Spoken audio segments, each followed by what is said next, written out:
Hi, everyone. Thank you so much for joining us tonight. My name is Ginger Pierce, and I am one of the travel agents with Marvelous Mouse Travels. We are the agency that sponsors this Facebook group, along with several others that are focused on different destinations. We are also an earmarked platinum authorized Disney vacation planner. And what that means is that we are trained by Disney to be experts in all of their different vacation products. And we're also recognized by them as providing a high level of service for our clients.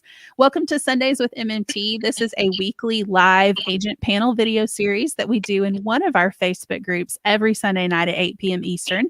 And we're really excited to be in this group tonight to talk to you about the return of sailing for Disney Cruise Line. So we have a lot of information that we're going to share with you tonight. Many of our agents have been on the ships firsthand very recently, and they have just a wealth of information to share with you.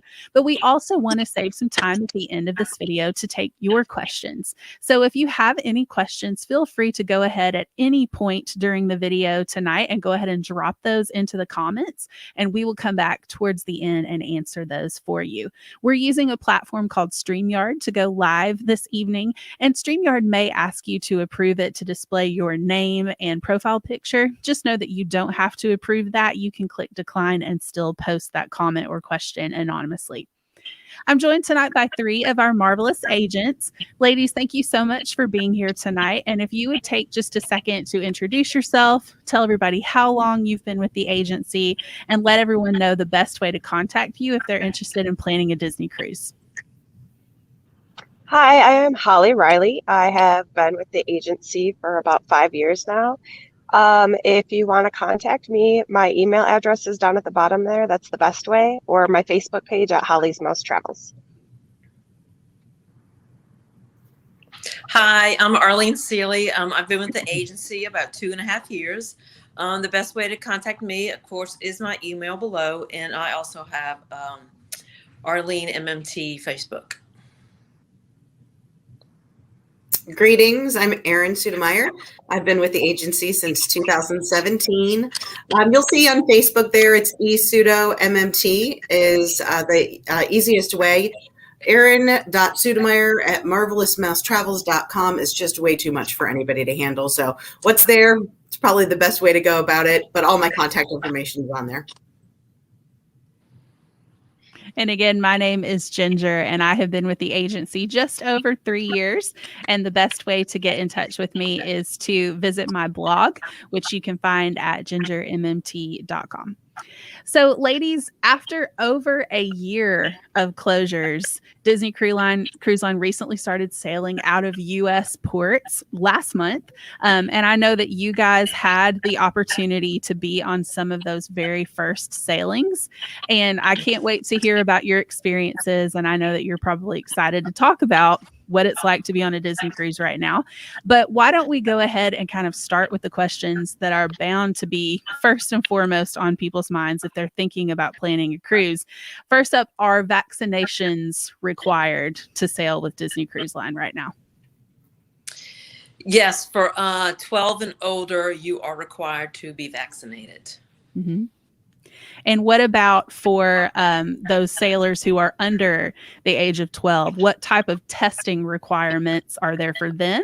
And what type of testing requirements are there for everyone, regardless of vaccination status? So those under the age of 12, like 3 days before sailing, is that correct, girls? I think it was like 3 days before the sailing, they have to go get a negative COVID test. And there's also an app that they need to download information to. It's Disney Cruise Line Safe Passage. All that information is on the Disney Cruise Line app when you book a cruise. And then when everyone gets to the port, everyone is again tested. So prior to actually boarding the ship, there's a process you have to go through where everyone self-administers a test, and you have to wait to be cleared to enter the cruise ship. I think one of the biggest things that you're going to find with this question is that the answer will change often, as this is a very fluid time. Sometimes you plan on traveling and, the rules are one way, and then you go to travel and there's something else. So what I would say is that's when an agent comes in handy. We keep an eye on everything, make sure that we are giving you the most up-to-date information, even if that changes, say, the week before you travel. Yeah, that's a great point because, testing and vaccination requirements have both already changed since Disney first started. At first it was 5 days that you could test, and now that window has been shortened to 3 days. And it used to be that you weren't required to be vaccinated, and now if you're eligible for vaccination, you are. So yeah, Erin makes a great point that it's constantly changing, and it really shows the value of working with an agent, somebody whose job it is to keep up with all of those different changes, because we just don't know exactly what it's going to look like from week to week. It just really is kind of reflecting recommendations from health authorities and everything else too. So, ladies, having gone through that testing process, did you find it to be pretty easy, pretty simple? What was your experience like? It was really easy because they make it so simple for you. I mean, they have someone that escorts you right off the shuttle or the bus that we took, the Disney Cruise Line shuttle from the airport, and they escort you straight to where you need to go to. It's very simple. They have 4 steps. It's just a little. You just follow the arrows and go through, and everyone directs you through. Very, very simple, very easy, and really quick. Awesome. Now, Arlene, I think it was you that mentioned the Disney Cruise Line Navigator app.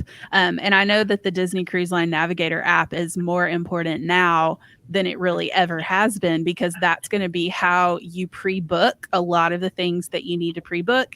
That's going to be how you do your online check-in when you're eligible for that. So what experiences need to be booked before boarding right now? Because I know this is another thing that's kind of changed from how it was prior to the pandemic. Well, we booked, all 3 of us actually booked. There was like a tube that you could rent, the snorkeling equipment you could rent, and then also a bike rental.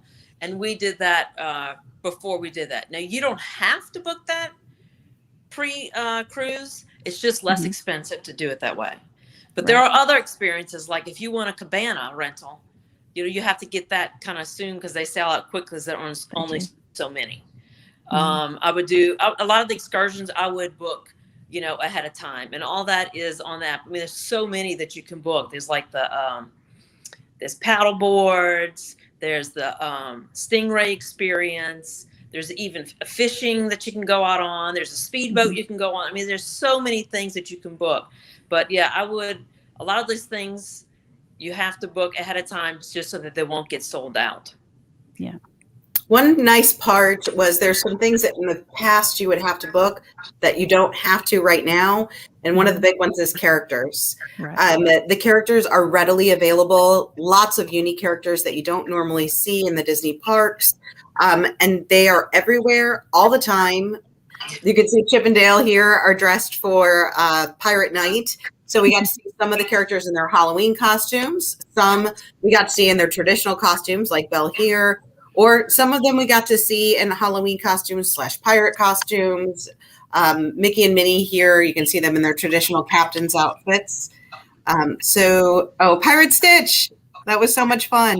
That was a surprise at the end of a trivia opportunity.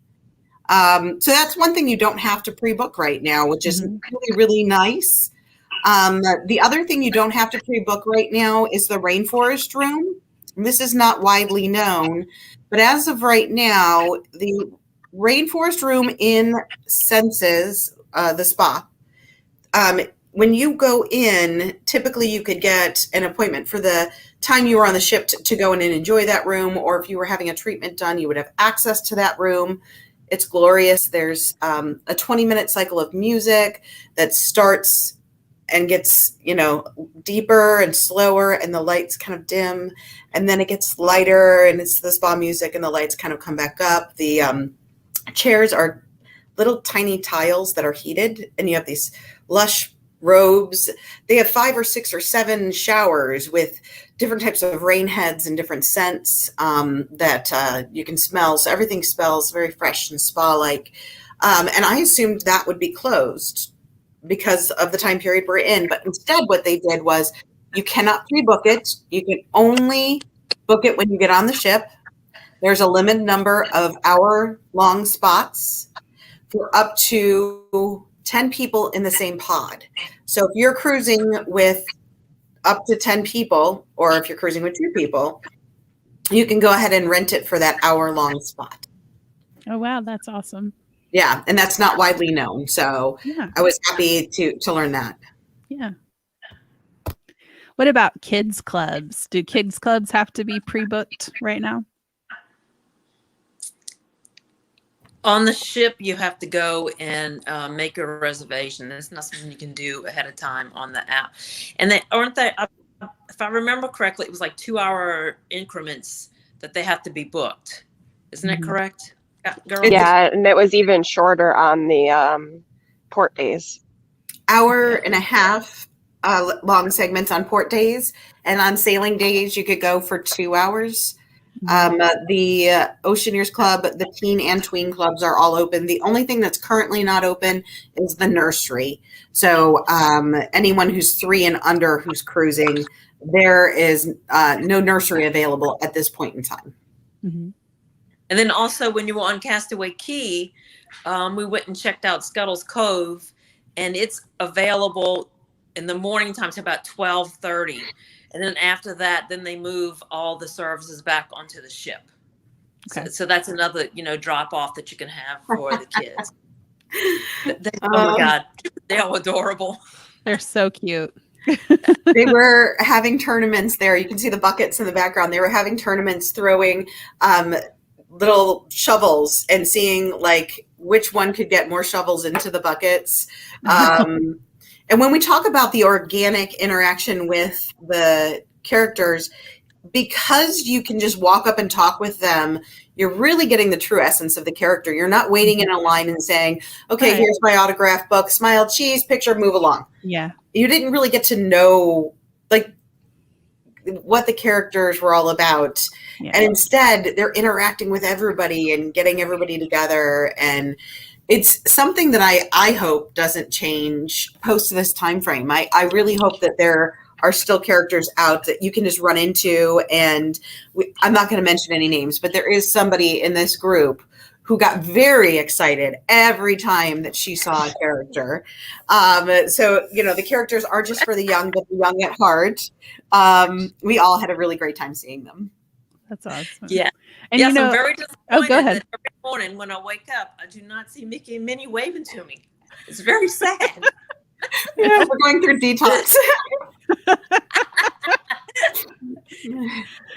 So talk to me a little bit about the boarding process. How is the boarding process working now? That one's also so simple. When you finish your testing and you're approved to go on, if you've cruised in the past, you know that you go in and they announce your name. Well, don't worry, that hasn't gone away. They're still doing that. But what they're doing is they have all these different places in the atrium with the little blue dots, and they're announcing your family, and they are putting you in a station. And then Mickey and Minnie come out on the balcony, and they do this whole show to welcome you onto the ship. So rather than everybody going onto the deck for a deck party where you're all together at the pool, it is individual. You get your own private little party. From that point, somebody escorts you to your area where you go to your muster drill. And instead of going, again, with everybody at one time in one little spot, they go over the safety briefing with you. And once you checked in at that station, until later on when they sound the alarm and tell everybody this is the alarm and this is what it sounds like, this is what you would do, you're done. You are free. You get to go to your room. Room key is already there waiting for you in a sealed envelope. You're in your stateroom. That's awesome. That's a huge improvement, it sounds to me, over the traditional process. Yeah. Now, let's talk a little bit about cleaning and safety protocols that are in place. So talk to me about how they're handling enhanced cleaning. Talk to me about masking, social distancing, all of it. So to me, the masking is anytime you're inside of the ship, you must wear your mask. like if you go out to the pool, because it's outside, you can remove your mask. But anytime you're inside the ship, and if you're on Castaway Key, you don't have to wear your mask. But it was very enhanced. Like the bathrooms, they only allowed so many individuals in at a time, and they were actually kind of watching that when you were in there. Like 2 people go in this restroom, 3 people in this, depending on how many stalls were in there. They were constantly cleaning. I mean, it was a lot. And then like when they do the drink stations, you're no longer allowed to get your drinks yourself. You know how they have those open drink stations? There's someone there serving you, but they're still open. So you just go to them and bring your mug, or they just give you, like I had a mug and I would just say, fill it with water. They'd fill it up with water from me with another cup, like a sanitary cup. So it was in the social distancing, like Erin was talking about the dots. Yeah, that right there. They have that all over the ship to help so that you have your social distancing. And then, of course, when you're dining, like when you went to the buffet, I think there were only certain tables that were open that you could sit in. Also, in any of the clubs, it was the same way. Well, and that was the nice part, because if you were in a club or a restaurant and you were sitting and eating or drinking, you could take off your mask and you could feel good about it, because not only is everybody vaccinated except for the kids, which if you're in a club, the kids aren't there. But in addition to that, you have that COVID test before you get on, and then you're still socially distant. But the most unique thing about Disney is the way that they can incorporate things so you don't necessarily see it happening, but it's happening. So one of the things that I noticed was when the rotations happened for the Aqueduct, which is the water roller coaster, which we'll probably see pictures of. So yeah, the tunnel or the tube there in the back, not the yellow slide. When we were going on that, when they were changing shifts and somebody else was coming to help you up top get on the tubes, the person who was coming to replace them cleaned the handrails up the right side, coming up to replace them. The person being replaced then cleaned the left side handlebars on their way down.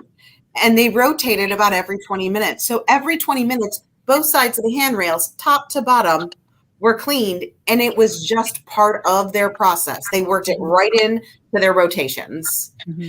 So Disney ships have always been clean. You know, something falls on the floor, it's never there long. But, you know, in addition to that, you saw even more cleaning going on. And they do it so efficiently, which is nice. And what was interesting, and I think it was you and me, Holly, that saw it, because the Aqueduct had stopped running for a while.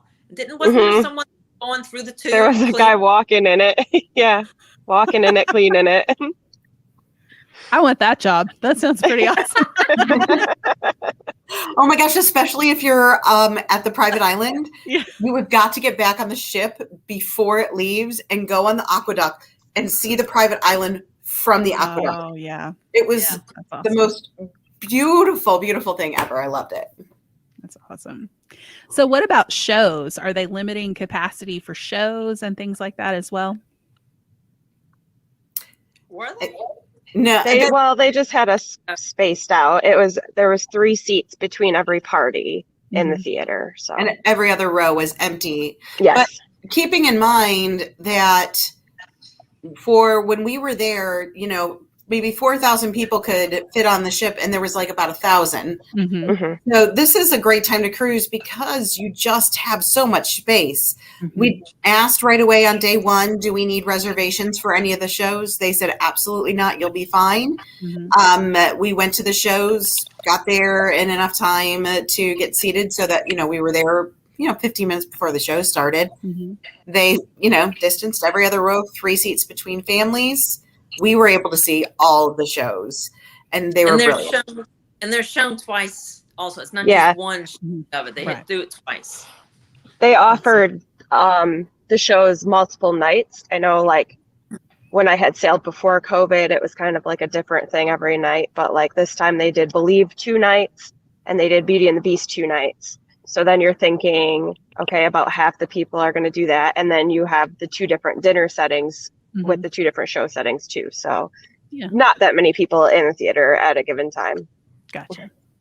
So, talk to me a little bit about the other onboard experiences. Is pretty much everything open? Talk to us about that. Yeah. We had Yeah, I fun don't think there trying was to win anything. the trivia game. They had lots of trivia games that you could go play, and the winners would get a little medal. We tried really hard. We got really close on the music one because it was like what song? Would they play a little bit of a song? You got to guess the song and then the movie, and you just as many as you get right. So someone got 40 out of 40, but we're not sure Oh, they were wow. telling them. I think we were one point off on the Disney villain trivia too. Oh, What does that say about us? Yeah. It's lots of fun. Now that's up to the family too. It's not just adults in those a lot of those trivia games. Then there were other ones that were, I believe, just for adults, and of course those were later in the evening. We played bingo. That was fun. That did have a little fee, but it was loads of fun. And then the entertainment staff was really entertaining. I mean, they really did a good job of hosting the events. Making it fun. They kept it. They really had good personalities, and I enjoyed all those experiences that we had. I know we didn't even get to all of them. There are other ones that you can pay for. Like I think there was like a rum tasting, there was like a wine tasting, a beer tasting. We didn't do any of those, but those are also possibilities. Those are things I would pre-book because a lot of those were actually sold out before we even got on the ship. Yeah. Yeah. Well, and we learned late in the game that we were going, and I looked and they were booked before we left. But we were able to go to a place. It was called Pink, and it is a champagne bar. And this place was so adorable. It was so cute. Lots of pink. They're pink piano, pink seats. But they have like a chandelier, like fountain thing going on. In the pink bubbles that you see on the wall, the pink elephants from like Huffalumps and Woozles kind of like would appear in the bubbles randomly. Oh. And their ties had that on that. They had pink ties with the Huffalumps. And then they had like with the Disney ships, it's not all about partying and drinking and things like that. So they don't have beverage packages. But the drinks are more reasonably priced, and they offer happy hours and things like that. So one night we were there, and they offered a trio of champagnes and brought a little tray of macarons, and I just thought it was darling. I enjoyed it. I thought it was fun. So I guess the $1 million question is this one. Having had this experience, having been on a ship, do you think that it is worth it for people to cruise right now, or are they getting a partial experience? They are getting a better experience than you could possibly ever imagine. Okay, that's awesome. Yeah, I mean, I went on the Fantasy pre-COVID and went on the aqueduct once because the lines were hour waits every day. And I mean, this time we could go on it as many times as we wanted. The wait was like 3 minutes. So it's definitely really nice with the low crowd levels right now. That's awesome.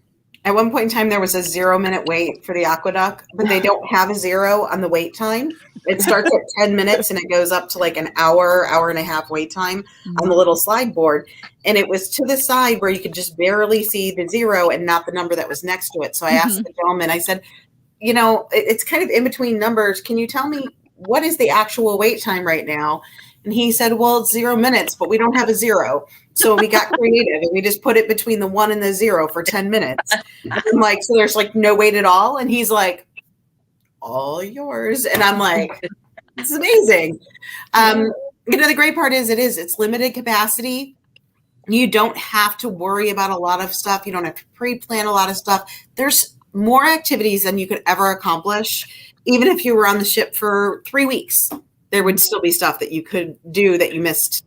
So it's a great time to sail right now. You have the equivalent of almost what's a private, experience, being that you're, one of just a handful of people, and it's great. Yeah. Well, that's good to know. So where can we find, we talked at the beginning of this about how everything's changing, even since they went back to sailing, the testing window has changed, the vaccination requirement has changed. So where can we find that most up-to-date information about policies and procedures?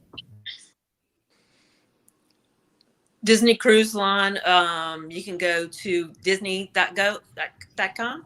Everything on there that is on there. Also, when you do actually book the cruise and you get on that app, a lot of information is on there that really, really helps you out. And it kind of guides you through what you need to do prior to getting on the cruise and what's required. But yeah, I go to, the disney.go.com for everything. And you can get a lot of the up-to-date information on the Disney Cruise Line and what sailings are going on, or contact your local fabulous, marvelous mouse travel agent. That's right. And that leads into my next question, my last question before we move on to questions from the viewers. But why is it more important than ever to book your Disney cruise through a travel agent? Well, I think chiming in on where you get your information is very important. You can get on a Facebook group that, a lot of people are giving their opinions. And, well, this is the way it was last week when I was cruising. And we, as a network of agents all over the United States, we're in Ohana, we're a family. We have, a couple hundred agents that we're not too big, but we also are big enough that we are pulling together all of our resources. So while 2 weeks ago, on Splash Mountain, you couldn't go on it without a mask, now you can. Okay, we know this. We can tell our clients this. So it's very important not to get your information from a random source and instead get it directly from Disney, which is where we get it from. We're a platinum agency with Disney for a reason. We are not giving you rumors. We are giving you facts. We are giving you information. And you don't have to spend your time trying to figure all that out. I mean, it's enough to have to pack for a family to go on vacation and clean up the house before you go and who's going to take the dog. You don't need to be worrying about all the other things. When do I have to test? How do I have to test? Let us take care of that for you. It's not just the process of booking your trip. It's taking you from that booking, getting you excited about all the options because we know what's out there and what's available, and then keeping you up to speed as things change. Absolutely. And all of that help comes to you completely free of charge because it does not cost you a dime more to book your Disney cruise through one of our fantastic agents than it would to go on Disney's website and to book that cruise yourself and to have to sort through all of that information on your own without any guidance. So, Erin is absolutely right. Definitely, keep in mind that you want to deal with someone who does this all the time, whose job it is to keep up with everything so that all you have to do is just have fun and enjoy your trip. So I think we did have a couple of questions and comments come through. So let's take a look at those. Let's see here. Hello. Thank you very much for watching. We appreciate it. Can't wait to cruise again. Yes, sounds like this is the time to do it from what I have heard tonight for sure. This next one, this is a great question. What types of activities happen on a Halloween on the high seas cruise? There's a masquerade party. Oh, nice. Explain it, Holly. Yeah, what is a masquerade party? The characters come out in their costumes and there's a dance party. And of course, they have the little blue dots for social distancing, but it's up on the deck. And you can have a dance party with the characters. And then they're throughout the ship, throughout the week in their costumes as well. So you can get pictures. That's awesome. And that's the night that most people dress in their own costumes or, wear Halloween shirts or whatever. So that's what we did. It was lots of fun. And I think that's the night we did our fireworks. We haven't talked about fireworks. Yeah, we haven't. Let's do that really quickly.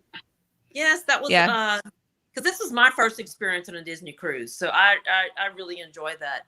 Same thing. They had the dots. It was a certain side of the ship that you went on, and they had the little social distance dots.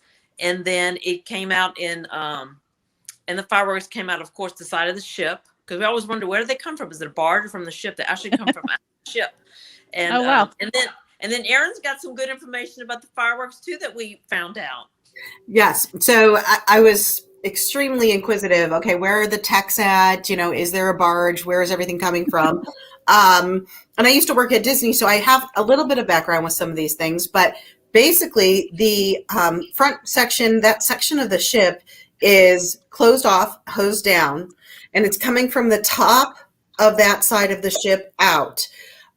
But in addition to the fact that you're seeing fireworks with Disney-themed music in the middle of the ocean, Disney does a lot on the backside of things that a lot of people don't know about to be very eco-friendly. And we learned about some of those things when we were at their private island. But in addition to that, with the fireworks or the streamers, when they're having those, the streamers are all made of rice paper.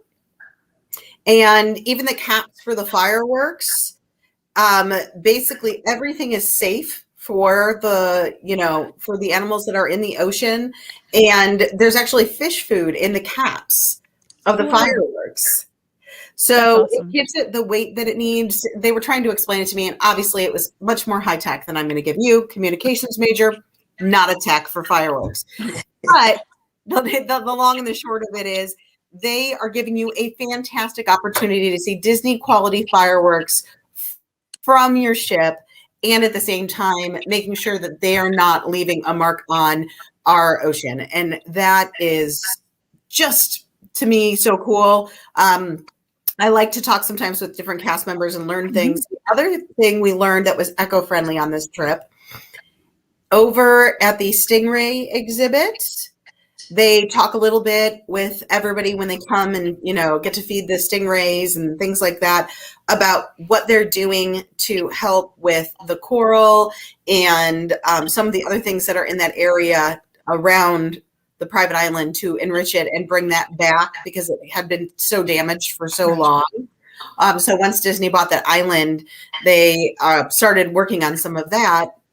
But then in addition to that, the whole island of Castaway Cay is about 1,000 acres. Only 55 of those acres are used for Disney Cruise Line. The rest is left in its natural state. So it's almost like a natural habitat. Mm-hmm. And if you do rent the bikes, you can take a path. It's the same path you would run when they were doing the 5K. Mm-hmm. You can go to a lookout point and go up in this lookout tower. And we were able to see like the island and the ship in the distance. And then from the other view, we were able to see the rest of the island that has not been touched. Oh, that's awesome. And part of the paths go out to parts of the ocean that are just not manicured. They're just traditional. You can hear all of the animals and the birds, and you just feel like you're on this like island all by yourself. And then you're like, wait a minute. I'm not. I'm on a Disney cruise. I can just bike back and get on the ship. Right. That's right. Let's see. Did anyone do an onboard class? Did you guys do any onboard classes? I did not. Not this time. Mm-mm. Sounds like y'all did a lot of trivia though. So yeah. You schooled them instead of you taking a class, right? We did really well on 90s trivia and the villains trivia. Right. The general trivia, not so much. I love fireworks. Yes, that's awesome. And I love the fact that they do always take conservation into account when they're doing things like that. All right. I think that's all of the questions that we got. So thank you so much for all of you watching tonight. We really appreciate it. And we hope you got some valuable information. If you would like more information about booking a Disney cruise from any of the agents that you heard from tonight, if you joined us late, our contact information is back at the beginning of the video. This video will stay in this group even after it's no longer live. So you can always go back and find it and look at the beginning for all of that contact info. But our planning services are always free when you book through us, and we book everything from cruises to all-inclusive vacations to theme parks and more. So again, feel free to reach out if you're interested in a trip. Next week, we will be in our destination wedding group, and we will be talking about why it is helpful for you to book your destination wedding through a travel agent. So we hope that you enjoyed watching us tonight, and we hope to see you again next week at 8 p.m. Eastern for another episode of Sundays with MMT. Bye, everybody. Bye. Bye-bye.